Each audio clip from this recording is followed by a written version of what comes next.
Hey all, so today I want to talk about teaching English in Japan ALT work and a bit about Japanese elementary schools. As I mentioned in my previous video, part of the job at my inky dinky Eikaiwa in Japan includes working as an ALT, Assistant Language Teacher. In this video, I want to give some more details about what I do in the classroom when I'm an ALT and what the kids and the teachers are like in the elementary schools that I work at. Let's roll.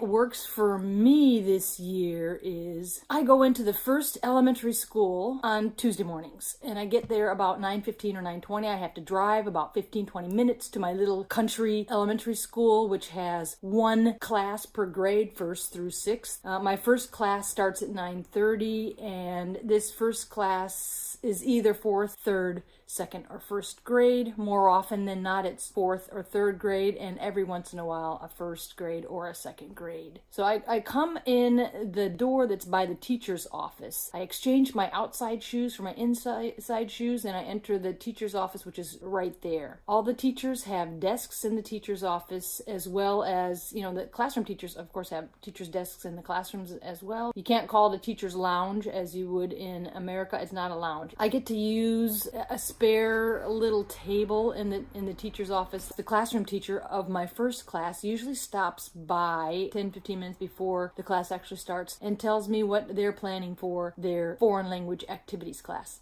as it's called in the schools here. I don't often know exactly what's going to happen that day. Sometimes I don't even know which grade I'm going to teach in that first period. I may have been told that it was going to be the 3rd grade the week before, but then I get there and it's the 4th grade. I usually try to be ready for anything, for whatever comes. And now this Tuesday in particular, I have, I'm I'm recording this in February of 2019. I have this Tuesday, 2nd grade class. This is what I've been told. We'll see when I get there if it really happens. But I have in my first period, 2nd grade class, and I've been asked to lead the class through their English lesson. That's not normal for the ALT to lead the English lesson, but that's what I've been asked to do. I don't know if that's really going to happen. Again, I'm not totally sure. So anyway, I have a lesson put together that I've used in other lessons at the Eikaiwa classes themselves that teaches animal names and the voices of the different animals, as well as the activities that come out in a storybook that I will read to them and have them follow me. I've simplified the words in the storybook so that there's a pattern, and I will throw in some Japanese here and there to make sure the kids understand. And I'll have the kids follow me as I read a line. I have them read the line, and so on. And they'll know what the animals are and what the voices are, and they should know the activities as well. Tying the picture of the picture book together with the things that I taught them before. It should be pretty fun. Those kids, the 1st and 2nd graders, get English just a few times a year, so it's always fun for them. They love it. I can't say that as much for the 5th and 6th graders who have it at least once a week. Then after that first class, there's usually a 25-minute break. It's the kids' recess. The 5th and 6th grade classroom teachers usually stop by in the teacher's office and tell me what they're planning for their lessons that day. And I have to tell you, sometimes the teachers come and say, today is no plan. They say that it's no plan, but those teachers have been thinking about it. I can tell, because when they go into the class and they start teaching it, they have stuff in their mind about what they're going to do. So they've been thinking about it. They just haven't put it down on paper. The 5th and 6th grade teachers run the English classes.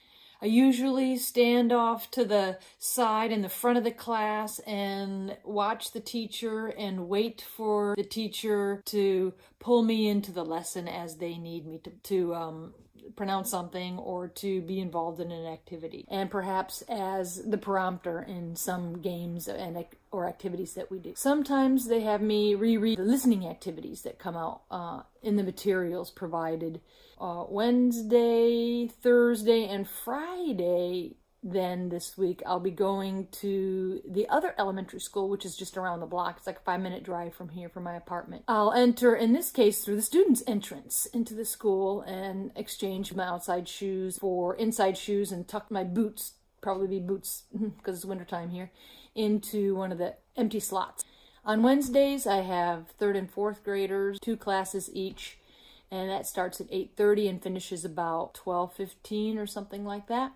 And then on Thursdays and Fridays, I have 3 5th grade classes or 3 6th grade classes. Thursdays is 6th grade, Fridays is 5th grade. I'm sure that every school is different. And that starts at 10:30 in the morning, and then there's lunch, and there's like a period where the students are cleaning the school. And so I don't get finished until about 2:15. There are some 25 to 30 students in all my classes. These classes at this school run actually, the 5th and 6th grade classes, well, I guess all the classes actually run pretty similarly to the classes in the other school. They have a fairly centralized education system here, I guess. They use the same curriculum also for both schools, so though the timing may be different when they cover a certain topic, a certain chapter, a certain unit, they end up covering the same stuff.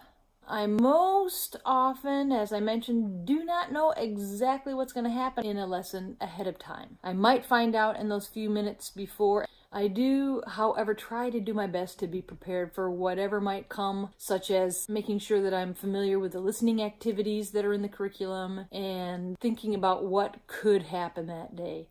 The thing is that sometimes when they finish up one chapter, I'm not sure what chapter they're going to go to next. They don't follow the exact order. So sometimes I come with best laid plans that don't work at all. But it's okay, because I just follow the prompt of the classroom teacher, so it's not too bad. By the way it works at my little inky dinky Eikaiwa is that once I get done with the ALT work, which as I mentioned is about 2:15 or so, I do have another class or maybe even 2 classes after that at the Eikaiwa itself. And it works like that, but it is actually perfectly fine. It's not too much work at all. If you work in a classroom in America, I'm curious if you do these next things that I'm going to talk about in your classroom.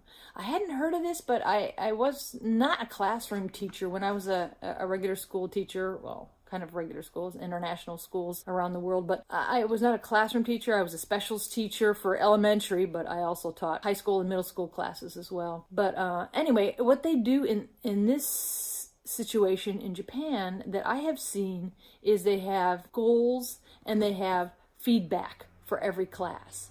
So at the beginning of each class, teachers will write on the board and have the students write on their feedback sheets and even read aloud sometimes as well the goal for the lesson that day, like the English lesson that day.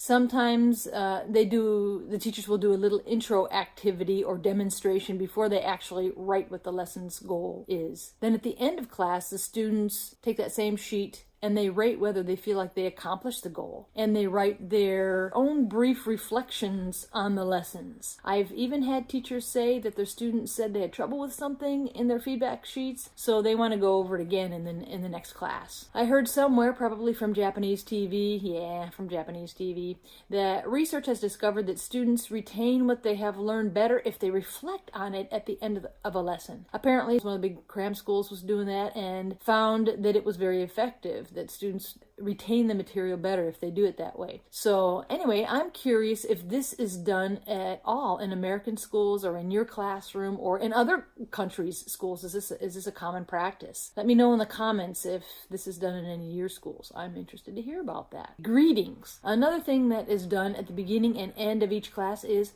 greetings. In English class, the class monitor gets their classmates' attention. In most of the English classes, greetings are done at the beginning and end in English.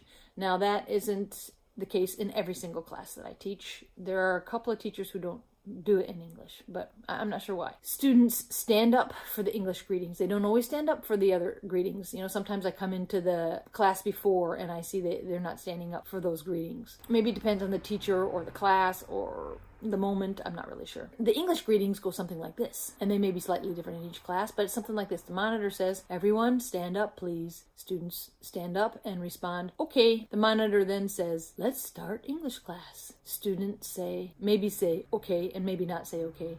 "Let's start English class." Then the monitor says, "Good morning, Saori sensei, Rin sensei," that's me, "Sato sensei," or whoever the teachers are that are there for English class. The students repeat that same greeting, and then the teachers greet the students, "Good morning, how are you?" And then the students respond how they are. So they might respond with, "I'm great, I'm happy, I'm hungry, I'm sleepy." And then the teachers may prompt them to ask back, And you, I usually say, I'm great. A couple of the teachers will go into review at that point. So they'll ask what the date is, what day of the week it is, what color the students like, what they can do, what they have, things like that, things that we've done in the past with them. Then they usually have some introductory thing to present what the lesson is going to be. Or maybe they just go straight to the goal. And then on to the lesson. Often we'll start with going over the vocabulary for that particular lesson, usually using flashcards or maybe something projected on the screen. The teachers may also explain what structures they're going to be practicing during this particular lesson, adding the vocabulary to the structures, like he can jump high, she can sing well. Usually during each lesson there's some sort of game or some sort of fun activity. One of the things that we do often is called the keyword game, where the students are in pairs. They put an eraser out on the desk in the middle, and one of the new words that they're learning is considered the keyword, and then students put their hands on their head, and then I go through several of the vocabulary words until I hit the keyword.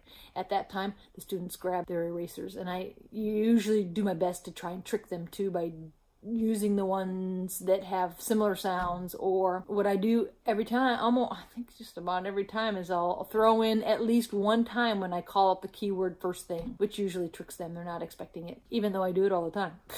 Anyway, there are also listening activities from the curriculum that the teachers often use. There's usually at least one activity where students work with each other in pairs or in groups or both. And it's like any school anywhere. Sometimes the lessons are great. Sometimes the lessons are boring. It's just the way that it is. So English in elementary schools. English education used to begin in 7th grade in Japan, but the government is requiring English education to begin from 3rd grade as of 2020. This year, 3rd and 4th grade have had English a couple of times a month, while 5th and 6th graders have it once a week. Next year, which will start in April, everything will double. If I'm not mistaken, 3rd and 4th grades will have classes once a week, and 5th and 6th grades will have English twice a week. I don't believe that the schedule will actually change for my Eikaiwa's ALT. That's me or one of the other teachers. But they will have another ALT that comes to work on days when we don't go to the classes. So that's some of what I have seen in elementary schools. It's really quite interesting, and I basically really enjoy the ALT part of my job. If you're a teacher in the States or elsewhere and you do goals and feedback like I mentioned earlier for each of your classes, I'd be interested in hearing about that. Please leave me a comment.